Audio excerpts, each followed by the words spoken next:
El sol apenas empezaba a esconderse detrás de los árboles de magnolia, pintando sombras largas sobre los rosales que había estado podando toda la tarde. Todavía llevaba mi sombrero de ala ancha, los guantes manchados de tierra, cuando escuché un crujido en el buzón. Normalmente solo llegaban catálogos o cartas de donaciones que nunca abría, pero este sobre era grueso, rígido, demasiado formal para ser basura. Mi nombre, señora Mariana Solís, estaba escrito en esa fuente apretada de abogado que había aprendido a reconocer con los años. Lo llevé adentro, lo puse en la encimera de la cocina, junto a la regadera, y me quité los guantes despacio. Algo en mí ya lo sabía antes de abrirlo. Aún así, desplegué la carta con cuidado, alisando los pliegues, como si eso suavizara lo que decía. No asistas a la próxima reunión familiar de los Solís. Por ahora es mejor que sigamos caminos separados. Diego. Sin saludo, sin mamá, solo la firma. El nombre de mi hijo tallado en el espacio blanco como un punto final. Me quedé inmóvil un buen rato. La cocina estaba en ese silencio extraño, cuando hasta el refrigerador parece callarse. Leí la frase otra vez. Y otra. Las palabras no cambiaron. Una brisa entró por la puerta de malla y levantó una esquina de la carta. La presioné con la palma de la mano y miré la tinta como si pudiera disolverse bajo el peso de mi mirada. Luego tomé mi teléfono. Mi pulgar dudó sobre el teclado un par de segundos de más. Entendido, escribí. Una palabra. Sin puntuación. Envié. Afuera la manguera del jardín yacía a medio enrollar cerca de las hortensias olvidada. El agua seguía corriendo en un hilo silencioso sobre la grava constante despreocupada. Me senté en la mesa de la cocina y miré la carta una vez más, luego la doblé despacio y la guardé en el sobre. Le había dado todo. Y ahora lo sabía, eso no significaba nada. A la mañana siguiente ya estaba pensando en el fideicomiso. El día que Diego cumplió 6 años enterramos a su padre. Recuerdo cómo apretó mi mano en el cementerio, esforzándose tanto por no llorar, aunque yo estaba llorando demasiado, para ofrecerle mucho consuelo. Llevaba un trajecito que no le quedaba del todo bien y me miraba como si yo supiera qué hacer después. No lo sabía, pero le dije que lo resolveríamos juntos. Vendí la casa un mes después, la que Daniel y yo compramos antes de que naciera Diego con su cerca blanca y el limonero en el patio trasero. Demasiados recuerdos se aferraban a las paredes. Nos mudamos a un departamento modesto en el sur de Mérida. 2 recámaras, paredes delgadas y poca luz, pero estaba limpio y era nuestro. Tomé un trabajo en una secundaria por las mañanas y turnos vespertinos en la biblioteca los fines de semana. En los veranos daba clases particulares a los niños del vecindario y tomaba turnos en la librería de la universidad. Mi doctorado se desvaneció poco a poco, un semestre pospuesto a la vez, hasta que llegó la carta diciendo que ya no estaba inscrita. Recuerdo a Diego encontrándola en el montón de correo y preguntándome si volvería a la escuela. Algún día, dije, y sonreí. Siempre fue brillante incluso cuando teníamos poco. Armaba computadoras con piezas de ventas de garaje. Participaba en ferias de ciencias con materiales prestados. Cuando obtuvo una beca parcial para la Universidad de Guadalajara, lloré más que en el funeral de Daniel. El resto lo logramos con becas, trabajos extras y préstamos que nunca debí firmar, pero lo hice. Me dije que él lo devolvería algún día con éxito, si no con dinero. Después de la universidad, Diego regresó con sueños de emprendedor y un plan de negocios que necesitaba fondos. Fui fiadora del primer préstamo que no calificaba, y cuando el banco dudó, usé parte de mis ahorros para la pensión para inclinar la balanza. Es solo hasta que despeguemos, dijo. Voy a hacer que valga la pena, mamá. Me llamó cuando consiguió su primera ronda de financiamiento inicial. Acababa de llegar del súper y la llamada me atrapó en el fregadero. Ya es oficial, dijo sin aliento. Tecnolínea está en marcha. Vas a estar orgullosa de mí. Le dije que ya lo estaba. Pasaron los años y las llamadas se volvieron menos frecuentes. En algún momento dejaron de ser para compartir y empezaron a ser para pedir. ¿Puedes firmar esta línea de crédito? ¿Puedo usar tu nombre para el arrendamiento de la oficina? Siempre parecía temporal, siempre con una promesa, solo por ahora. Eres la única en quien confío. Cuando se casó volé a Cancún y me senté en la parte trasera, mientras la familia de Lucía ocupaba las primeras 2 filas. Nadie me pidió que posara para las fotos. Yo tampoco lo pedí. Aún así, nunca olvidé un cumpleaños. Nunca falté a una transferencia cuando necesitaba ayuda para cubrir un mes de nómina.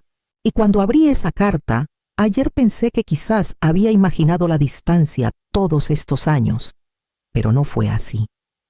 Esa mañana preparé una cafetera nueva y saqué el archivo viejo del cajón del fondo, el que tenía los papeles del fideicomiso. Era un jueves por la mañana cuando vi la foto. Mi sobrina Camila había subido un boomerang a Instagram, ella hojeando un juego de invitaciones gruesas, grabadas atadas con un listón azul marino. Sostenía una como si fuera un trofeo. La descripción decía: no puedo esperar para la reunión familiar de los Solís, Valle de Guadalupe, allá vamos. Miré la pantalla un minuto entero antes de permitirme respirar. No había recibido nada, ni una llamada, ni un mensaje, ni siquiera un correo masivo. Desplacé los comentarios. Lucía había dejado una fila de emojis de corazones. Alguien de su familia comentó: ¡qué ganas de ver a todos! ¿Vendrá también el gobernador? Otro dijo: los Solís saben cómo organizar un evento para el legado. Legado. Revisé el buzón esa tarde. Solo basura. Un catálogo de caridad. Un cupón para cambio de llantas. Revisé la encimera de la cocina, la mesa del pasillo, el espacio bajo la puerta donde a veces se deslizan los sobres. Nada. Esa noche llamé a Camila. No pregunté directamente, solo charlé. Le pregunté por su nueva pasantía y la dejé hablar. Eventualmente dijo: no es emocionante lo de la reunión. Lucía ha estado trabajando con unos de relaciones públicas para que salga en la revista Familias de Herencia. Luego, casualmente, tú y el tío Diego llegan juntos. Dije que no creía que iría. Camila se quedó en silencio un momento y luego dijo: oh, seguro fue solo un descuido. No lo fue. 2 días después Diego llamó mientras estaba en el porche tomando té con mi vecina Rosa. Estaba en altavoz. Dejé el teléfono a mi lado en la mesa. No creo que sea buena idea que ella esté ahí, dijo su voz cortante y fría. No entiende el tipo de imagen que queremos proyectar ahora. Los padres de Lucía han estado coordinando la lista de invitados con los Ramírez y las apariencias importan. Rosa me miró con dureza, pero yo solo miré hacia el jardín en silencio. No quiero ser cruel, añadió Diego, pero a veces hay que cuidar el legado. Terminé la llamada antes de que terminara. Rosa no dijo nada. Solo extendió la mano y puso la suya sobre la mía firme y silenciosa. A la mañana siguiente llamé a Esteban. Esteban todavía tenía su oficina en una vieja casa de carruajes, convertida en la calle Reforma, el mismo lugar donde Daniel y yo lo conocimos, cuando actualizamos nuestros testamentos después de que nació Diego.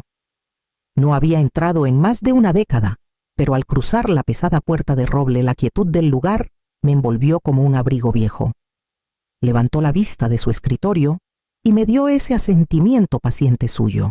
Mariana dijo suavemente: me preguntaba si tendría noticias tuyas.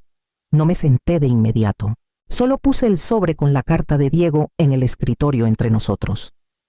Esteban la leyó, su expresión indescifrable. Luego me miró. ¿Estás segura? Lo estuve desde el momento en que me di cuenta de que cada palabra era en serio. Pasamos la siguiente hora revisando los papeles del fideicomiso. La configuración original era simple, C15 millones, en ingresos de bienes raíces que Daniel dejó puestos en un fideicomiso a largo plazo para apoyar el futuro de Diego.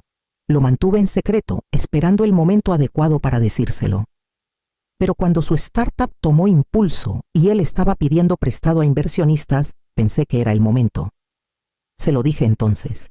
Lo llamó generoso, me llamó considerada. Yo lo llamé amor. Quiero que lo saquen, dije ahora mi voz firme.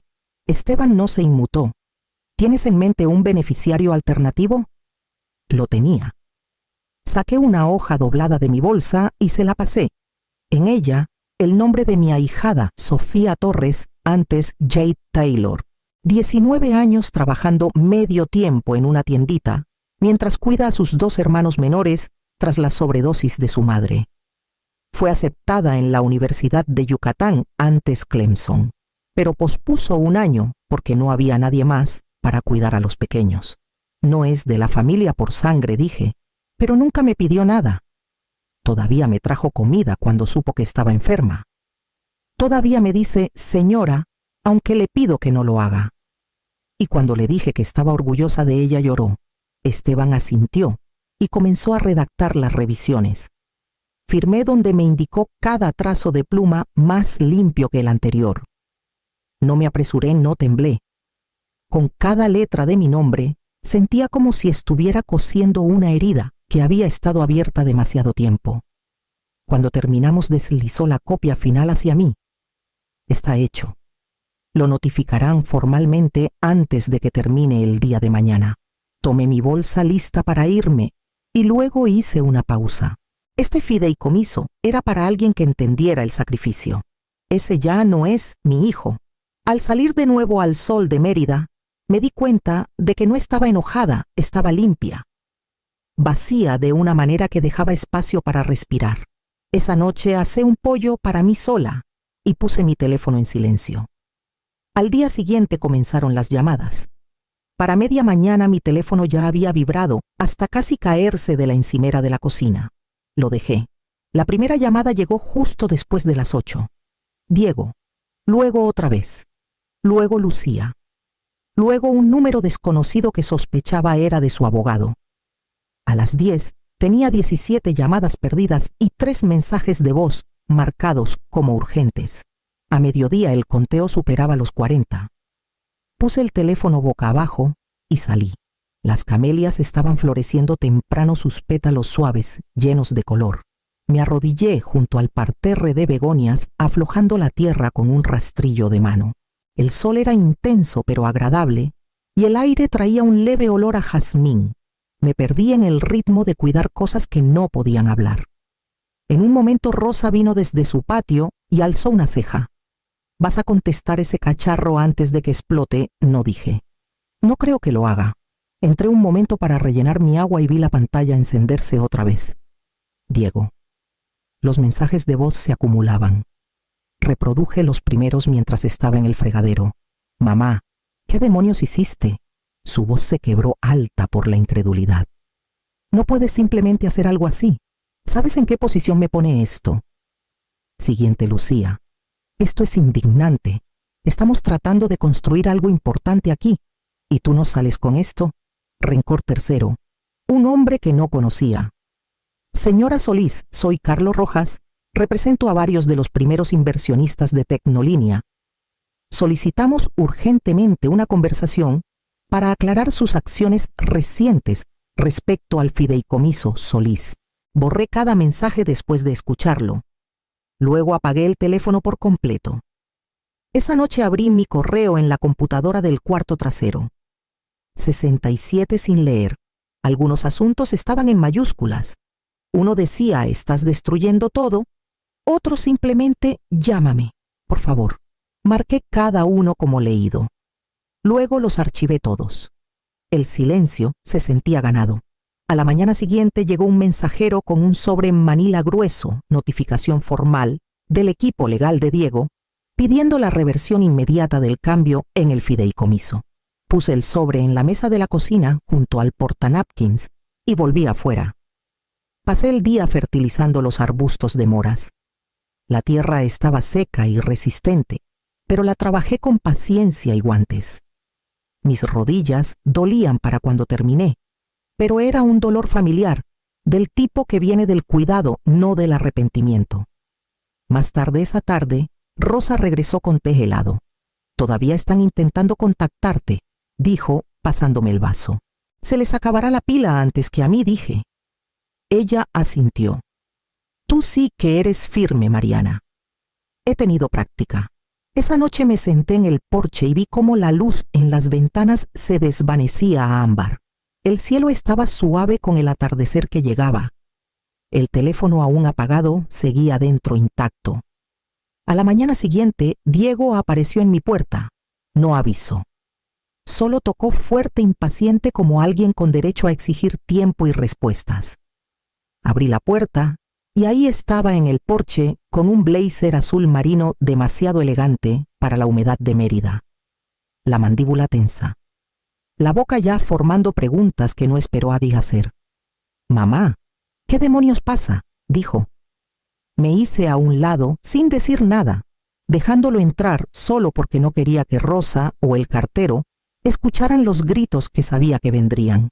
Caminó directo por el pasillo, como si todavía recordara el lugar, como si esperara que las cosas siguieran igual que cuando se fue. Nos sentamos frente a la mesa de la cocina, el mismo lugar donde hacía sus tareas con las piernas colgando de la silla cuando eran demasiado cortas para tocar el suelo.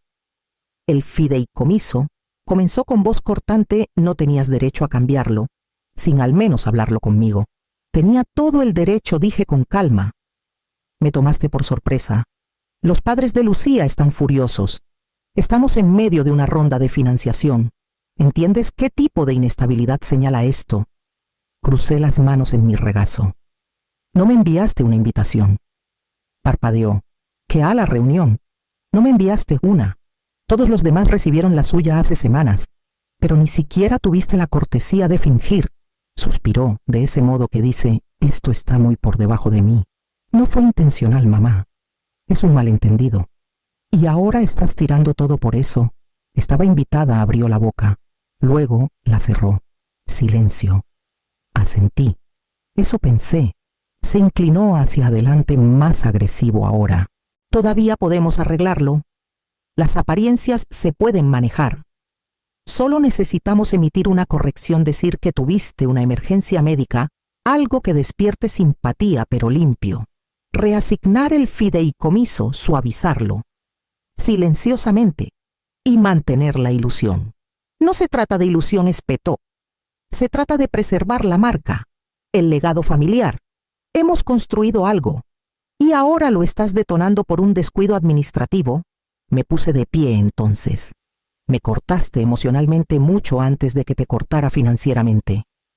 Esto no es por una reunión, Diego. Es por 30 años de ser usada como plan de respaldo e ignorada el resto del tiempo. Me miró. Eso no es justo. Tampoco lo fue pedirme que firmara 3 préstamos para tu negocio y luego borrarme de tu vida. Se quedó callado otra vez, pero esta vez no por sorpresa, por cálculo.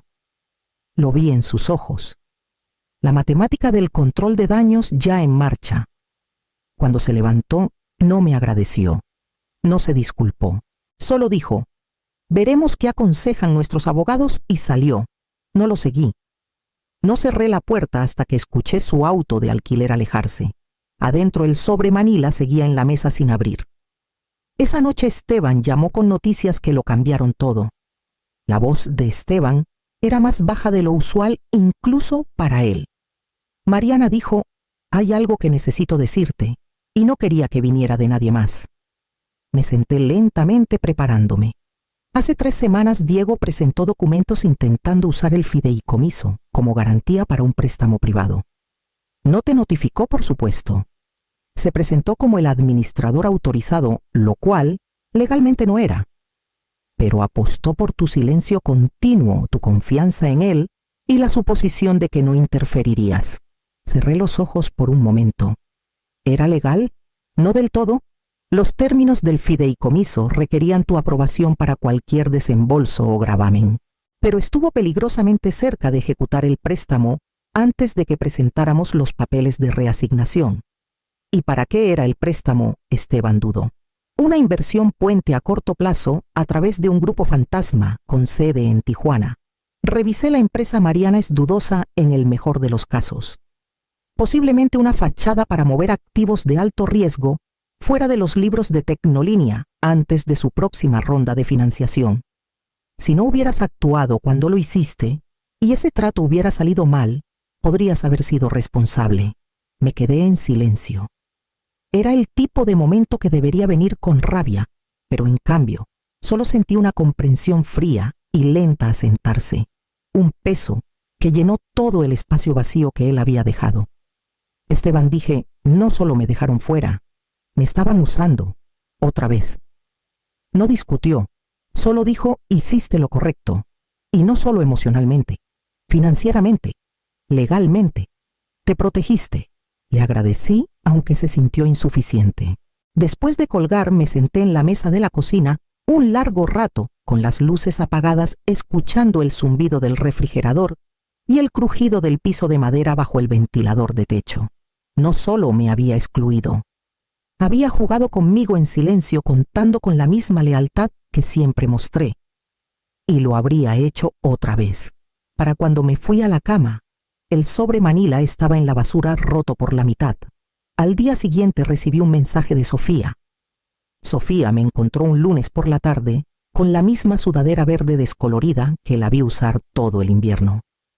Parecía nerviosa, sus ojos saltando de los techos altos del banco a los pisos de azulejo pulido, como si no creyera del todo que pertenecía ahí. Le dije que sí. Nos sentamos con el banquero y expliqué la cuenta. Su nombre sería el principal. Los fondos se liberarían según fuera necesario para la colegiatura, la vivienda y los libros. Mantuve el lenguaje simple, el tono firme. Ella escuchó asintiendo lentamente sin hablar mucho hasta que terminamos.